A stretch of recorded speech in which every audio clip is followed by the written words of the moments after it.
the Witch of Hex River. Long ago, in a lovely valley between the Cape and the dry old Karoo, lived a beautiful girl.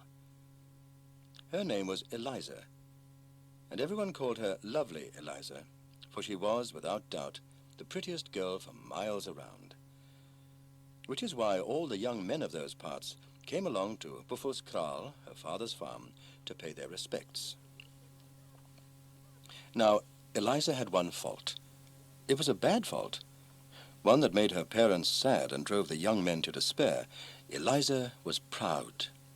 Not just a little conceited, giving herself airs and graces, but so proud that she was quite impossible.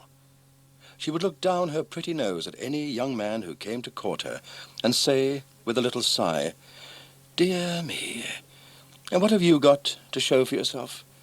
I wouldn't look at a man who isn't brave enough to climb the krans of Buffelskraal and bring me a bakkiesblom, the red dizer that grows only at the very top."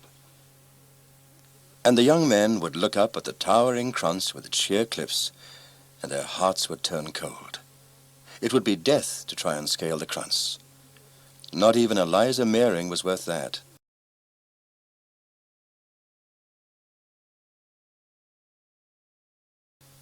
And Eliza would watch them ride away and say with her nose in the air, "One day a real man will come along and bring me a dizer from the krans. None of these others are worth my heart. I shall wait."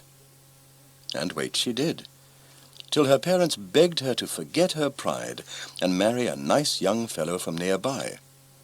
"No one," they said, "will ever dare do what you ask. And who are you to make such harsh demands anyway?" "Huh," said Eliza. "No man I've met is worthy of my love. The man I marry will have to be a hero." One fine day, long after her parents had given up hope, a young man rode singing to Buffelskraal, and his name was Frans. He was young and strong, handsome and clever, and though from a good family, he was no idle boaster and no stranger to hard work. His laughter was infectious, and his eyes kind, and all those he met became his friends. Eliza had hardly set eyes on him when her heart missed a beat, and she knew that this was the young man she had been waiting for. It was not long before Frans asked her to marry him. In her heart, Eliza said yes, for she loved him, and she knew that he was worthy of her love. But her pride made her say, "If you want me as your wife, Frans, you must climb the high krans behind Buffelskraal and bring me a bakkiesblom from the very top. Then all the world will know that I'm marrying a hero. Only the best is good enough for Eliza Meiring." Without a moment's hesitation, Frans replied, "If that's the way to make you my bride, then I'll climb the krans and pick that dizer." They were no idle words. Up and up climbed Frans, and as he climbed you could hear his happy voice echo among the crags. He sang a song of love and courage, and it rang bright and clear from the great krans where high, high above the valley, Frans stood perched on a ledge of rock, reaching for the dizer lily.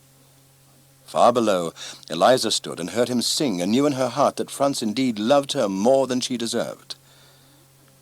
But as he reached to pluck the lily, the rock under his feet crumbled, and he fell, down the cliffs with the dizer in his hand, into the abyss below.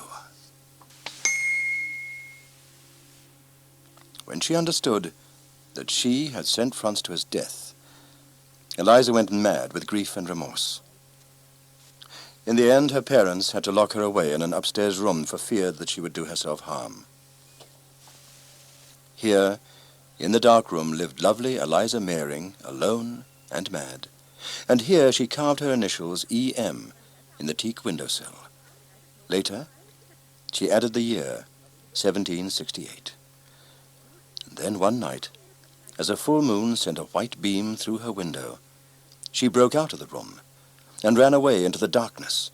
Up the steep rocks she climbed to where the blood-red dizers grew on the summit. There she perched on the rocky ledge, and when it crumbled beneath her feet, she fell to her death with the name of Frans on her lips. But they say that not even death released Eliza from her terrible remorse. On moonlit nights, when snow and mist lie on the mountains, so the old people of the valley will tell you, Eliza goes searching for Franz. It is then that many people bolt their doors to keep her out. You can hardly see her, for she is only a pale ghost, and you scarcely hear her voice, which is as soft as the night wind. But she is there. She died more than 200 years ago.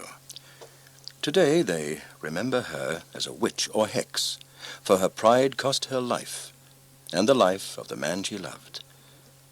And the lovely valley where she lived, between the green cape and the dry Karoo, is called the Hex River Valley.